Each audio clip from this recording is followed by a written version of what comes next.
welcome or welcome back to Beauty Bees. My name is Iris and today we are doing a quick review video on the Natasha Denona Retro Glam palette.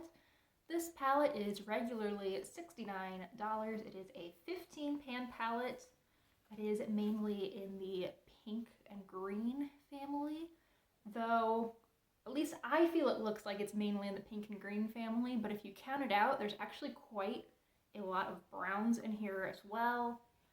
The short version of this review is that I really like this palette. I've enjoyed it for about 2 months now. I purchased mine on Ipsy and I got it for $25. If you are interested in this palette, I would strongly recommend keeping an eye out on the Ipsy sales. I've noticed that in the past, once something shows up once in their sales, it tends to show up again and again. And $25 versus $69 is not a difficult choice to make. Let's start with the packaging. Now online, I thought that this packaging just looked okay. In person, it is much cuter. There is quite a bit of depth to this packaging.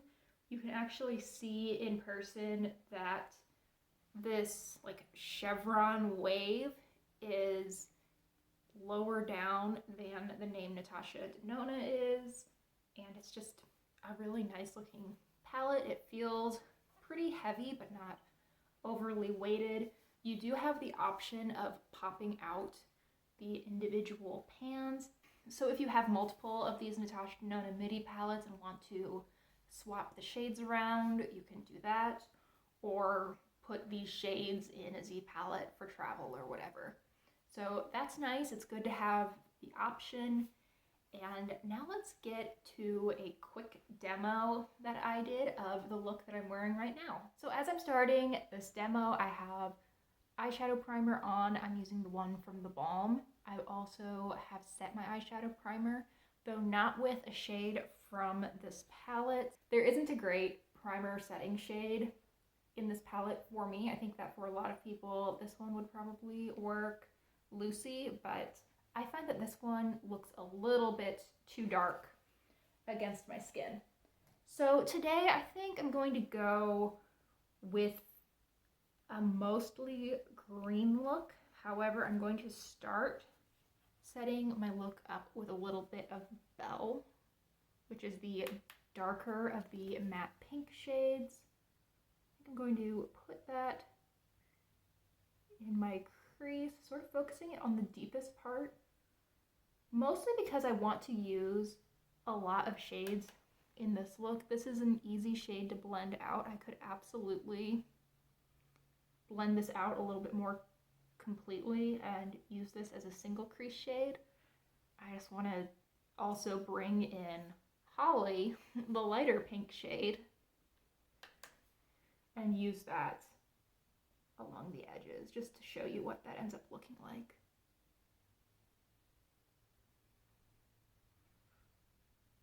So I can get a really nice, soft, diffused look from those two shades together.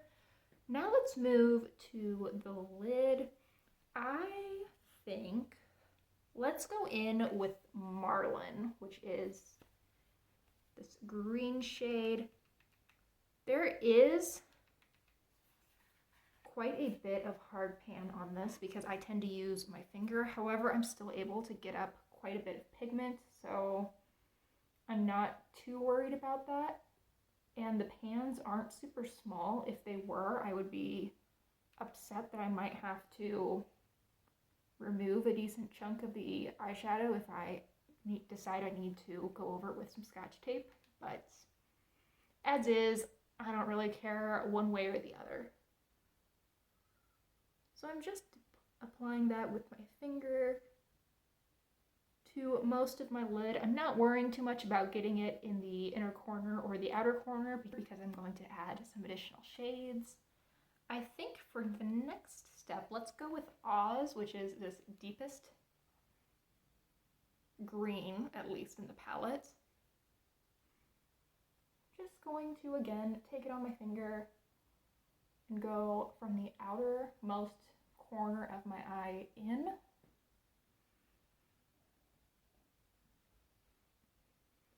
a pretty smooth transition from one color to the other. One thing I do really like about this palette is there's a nice gradation of different shades. Like if I, like I showed earlier, I have this deep pink that I can put in the deepest part of my crease, and then if I maybe wasn't as comfortable with eyeshadow, or I just really mess up that day and was having a hard time blending. I mean, sometimes we are all on the struggle bus, it happens. There's a slightly lighter pink that I can use to blend it out. And the same goes with this green to this green, or this deeper matte green to this lighter green. There's a lot of nice, easy, obvious pairings in this palette, which I definitely appreciate. So let's next go in with Palladian. I'm still gonna just use my finger, because why not? And stick that in my very inner corner. And then because we're here, I'm going to get just the tiniest little hint of flutter on my finger and press that into the very, very center of my lid to give that little bit of a halo effect. It makes my eyes look a little bit bigger, I think.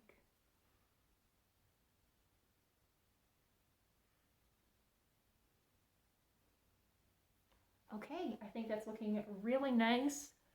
Now for my lower lash line, let's go with Sage, which is this matte green right here.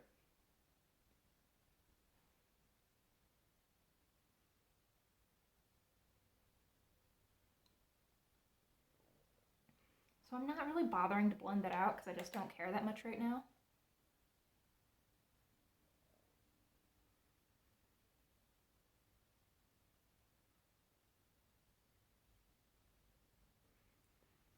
I think it looks nice. It's pretty quick, pretty easy. I could have done this look, which I think looks pretty close to full glam, or at least it will once I put on mascara. I could have done this in 2 minutes if I wasn't filming. And I think it looks really nice. I think it looks like I spent a little bit more than 2 minutes doing my makeup. So let me put on some mascara and we'll get back to the regular flow of the video. Now we're moving on to swatches. I'm going to be swatching these by color group rather than moving across rows or anything. That just makes a little bit more sense to me. We're going to start with the pinks. So we have Flutter, Flare, Holly, and Belle.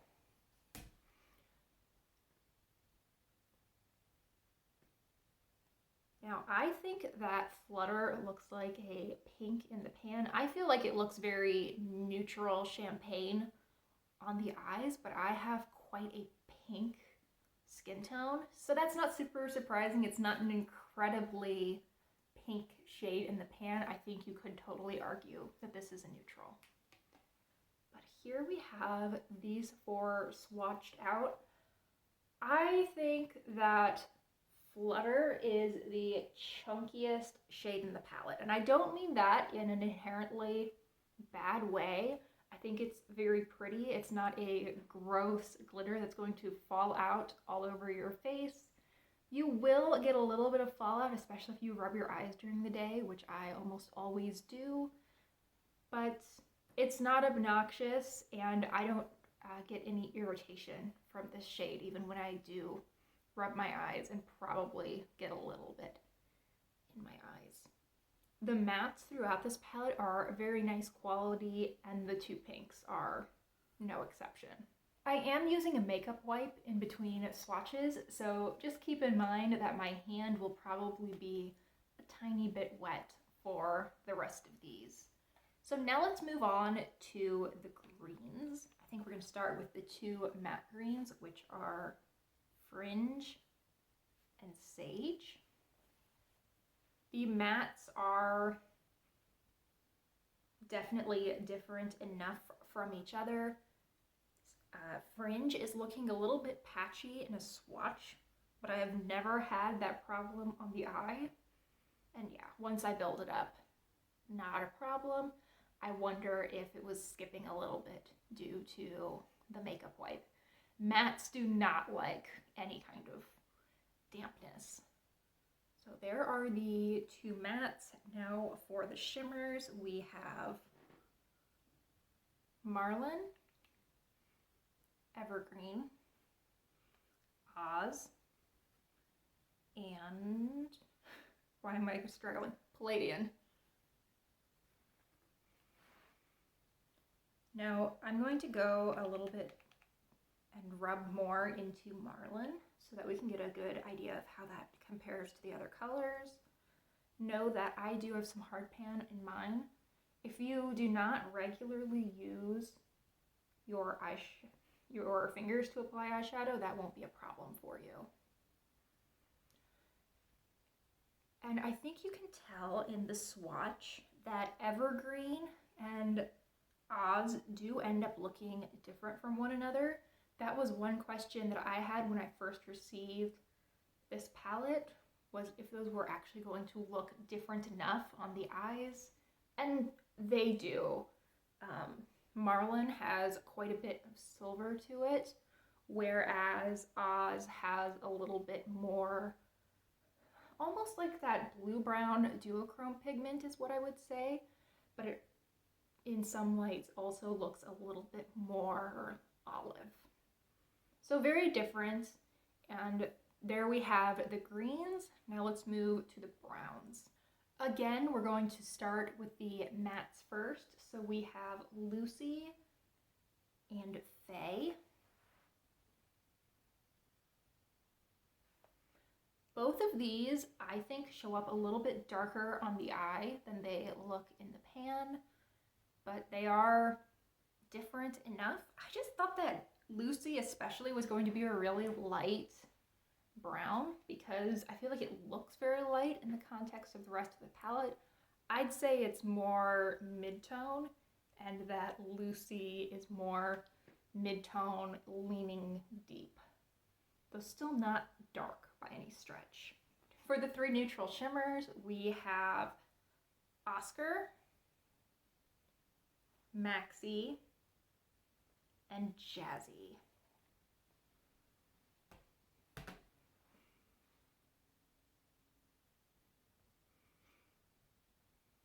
Now the two most similar shades in this entire palette, I feel, are Maxi and Jazzy. These, I don't feel look different enough on the eye, at least in the way that I use them. Sorry, this late fall sunset is not doing me any favors with the lighting. This is looking a lot more true to color to me right now. I think that you are somewhat limited in the like really deep nighttime looks you can do because there's not a deep matte shade. The deepest matte shade that you have in this palette is Sage, which in the big scheme of things is not a dark shade whatsoever. Anything that is deeper, which is actually a good chunk of the palette. I would say that Oz, Evergreen, Jazzy, Maxi, and even debatably Flare are all deeper than Sage is.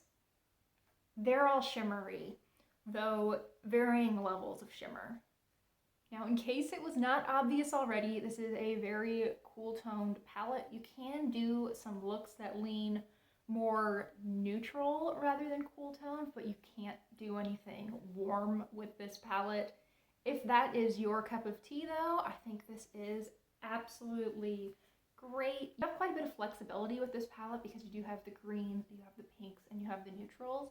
I have done fully green looks, fully pink looks, and fully brown neutral looks, but I also find these shades really easy to mix and match, like I did today, where I have a pink crease and then a green lid. I think that if you were a real makeup beginner, this would be a pretty easy palette to approach because you can pretty much pick any matte shade in the palette, stick it in your crease, pick any shimmery shade and put it on your lid, and it'll work. There's nothing that really clashes, nothing that you would have a hard time blending together. It's pretty low fuss, pretty easygoing. And I think that kind of goes for the finishes as well. I mean, like we talked about earlier, the blingiest shade in this palette is Flutter, in that it's the chunkiest. The other shades all have a nice sheen to them, but there's nothing in here that you're going to make those unpleasant to listen to, almost orgasmic noises when you're swatching out. Like, there's nothing like that in here, but everything is easy to work with. It's nice, it's pretty, and that goes for the mattes as well. They're not insanely pigmented, but that makes them a little bit easier to work with. All of the mattes in here, and the shimmers too, for that matter, are quite blendable, really easy to work with, and just overall, I am super, super impressed. I kind of wondered if the quality of the Natasha Denona 15 pan palettes, the ones that they, sell at Sephora, was going to be different than the 2 5-pan palettes I have from them, which I think were BoxyCharm exclusives, but I think they're very similar. They're both really lovely, and I've very much enjoyed my experience with this one. I think it's just lovely and something kind of different. I don't have anything super similar to this palette. Now, I do not have a crazy extensive eyeshadow palette collection, but I don't have anything super similar to this. Even if I could pick out shades in my collection that are quite similar to any of these in the palette, this selection of shades is something quite different for me. But I like it. I like it a lot. And in case you were wondering if you were considering this palette, I would totally recommend taking the plunge, but waiting for a sale, because $69 is a lot of money. So I think that about wraps things up. Thank you so much for watching. I really hope you enjoyed today's video. If you did, please consider liking and subscribing, and I hope that I will see you on the next one. Bye guys!